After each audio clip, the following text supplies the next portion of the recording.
नमस्कार, मैं प्रदीप सिद्धू। आज का विषय आपका भारतीय इतिहास का होगा और भारतीय इतिहास में जो हमारा टॉपिक होगा प्राचीन भारत के इतिहास में, वो हमारा बौद्ध धर्म होगा।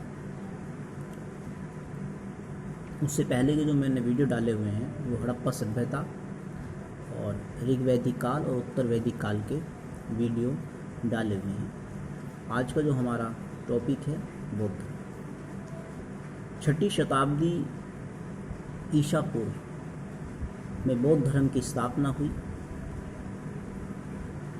बौद्ध धर्म के जो संस्थापक थे वो महात्मा बुद्ध थे। महात्मा बुद्ध के बचपन का नाम सिद्धार्थ। इनके पिता का नाम शुद्धोधन था, माता का नाम महामाया था। इनकी माँ जो महामाया थी,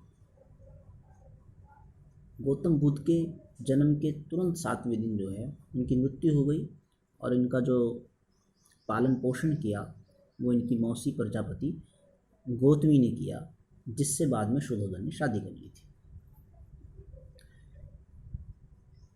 इनका जो मन था वो सांसारिक कार्यों से हटकर एक तरह से आध्यात्मिक कार्यों की तरफ था। तो इनकी जो है 16 वर्ष की अवस्था में इनकी शादी कर दी गई और इनकी पत्नी का नाम था यशोधरा। उसके बाद इनको एक पुत्र हुआ, इनकी पत्नी को, यशोधरा को। उसका नाम था राहुल और राहुल का शाब्दिक अर्थ होता है एक और बंधन। उसके बाद 29 वर्ष की अवस्था में इन्होंने घर त्याग दिया। उससे पहले की जो घटनाएं थी वो थी इनके जीवन से जुड़े हुए 4 दृश्य, जिनका सारथी था चन्ना।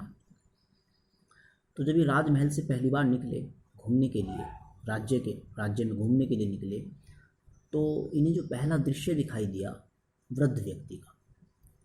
देखिए सीक्वेंस देखेंगे आप, वृद्ध, रोगी, शव और सन्यासी। तो इन्होंने कहा भाई ये कौन, पहले दृश्य को कहा वृद्ध को देख के। तो उन्होंने कहा जी ये जो है वृद्ध है, बूढ़ा, आपको भी होना पड़ेगा बूढ़ा। दूसरा दृश्य देखा भाई ये कौन है, ये रोगी है जी, आपको भी बीमार होना पड़ेगा। तीसरा दृश्य देखा इन्होंने, ये क्या है भाई, शव। कहना जी आपको मरना है, ये संसार जो है नश्वर है और आपको मरना है। चौथा दृश्य इन्होंने देखा भाई ये तो बड़ा खुशहाल है, कहना जी सन्यासी। क्यों? कहना जी इन्होंने सब कुछ, इसे किसी बात की कोई चिंता नहीं, इसके पास कुछ नहीं है। तो उन्होंने कहा भाई तो ये रास्ता मुझे चुनना है। तो इन्होंने सन्यास का रास्ता चुना। इनके सारथी का नाम मैंने बताया अभी, चन्ना, और इनका जो घोड़ा था उसका नाम था छंदव। तो गृह त्याग वाली जो घटना थी महात्मा बुद्ध की, वो महाभिनिष्क्रमण कहलाई। उसके बाद महात्मा बुद्ध ने जो है ज्ञान प्राप्त करने के लिए इन्होंने जो है बोध गया में गए, जहाँ महात्मा बुद्ध को ज्ञान प्राप्त हुआ। तो महात्मा बुद्ध को ज्ञान कहाँ प्राप्त हुआ? बोध गया के अंदर। और बोध गया में पीपल वृक्ष के नीचे निरंजना नदी के किनारे, निरंजना नदी का जो आज का नाम है वो है फल्गु, बोध गया पटना में पड़ता है। तो वहाँ पे इन्हें जो ज्ञान प्राप्त हुआ। अब 6 वर्ष तक की समाधि लगा के रखी इन्होंने महात्मा बुद्ध ने। तो एक वहाँ पे सेनानी की लड़की थी, उसका नाम था सुजाता। तो वो उनके लिए खीर लाई। अब बुद्ध ने उसके आग्रह पे वो खीर खा ली। तो इनके साथ जो एक ब्राह्मण भिक्खु था, उसने महात्मा बुद्ध को माना कि भाई बताओ, इन्होंने तो समाधि जो है भंग कर दी। तो वो इन्हें जो है एक तरह से भ्रमित मान के वहाँ से चला गया। तो महात्मा बुद्ध ने फिर दोबारा से समाधि लगाई और 49वें दिन मतलब इन्होंने ज्ञान प्राप्त किया। और ब्राह्मण भिक्खु को जाकर इन्होंने वो ज्ञान बताया। तो उसने माना कि हाँ भाई बुद्ध को जो है ज्ञान प्राप्त हो गया। महात्मा बुद्ध ने जो अपना पहला उपदेश दिया था वो सारनाथ के अंदर। सारनाथ पड़ता है आपका बनारस के पास, यानी कि वाराणसी के पास, ठीक है। इनके जो 2 शिष्य थे वो थे आपके तपस्सु और मलिक। महात्मा बुद्ध के 2 शिष्य तपस्सु और मलिक। इसके बाद महात्मा बुद्ध ने जो अपना बताई थी मैंने प्रथम उपदेश जो दिया था वो सारनाथ के अंदर दिया था।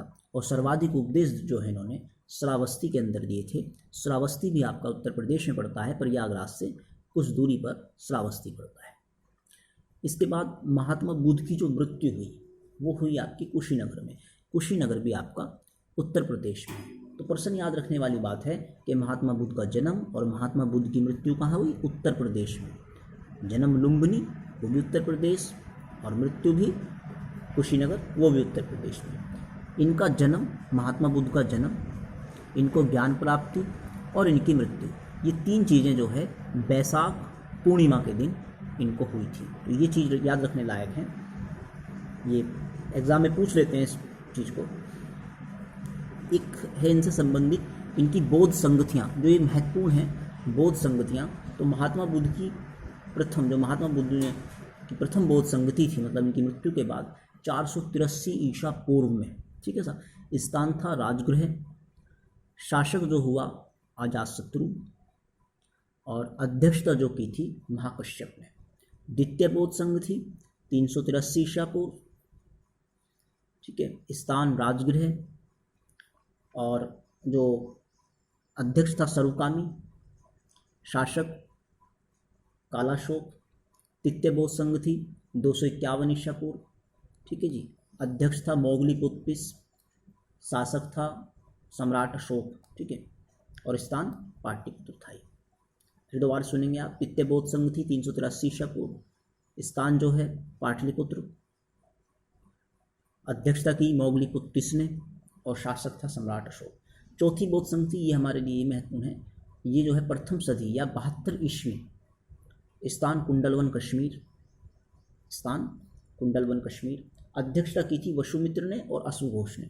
अश्वघोष की पुस्तक है बुद्ध चरित्र, जो इस बार आपकी 69,000 जो उत्तर प्रदेश में शिक्षक भर्ती थी उसमें भी आया था प्रश्न।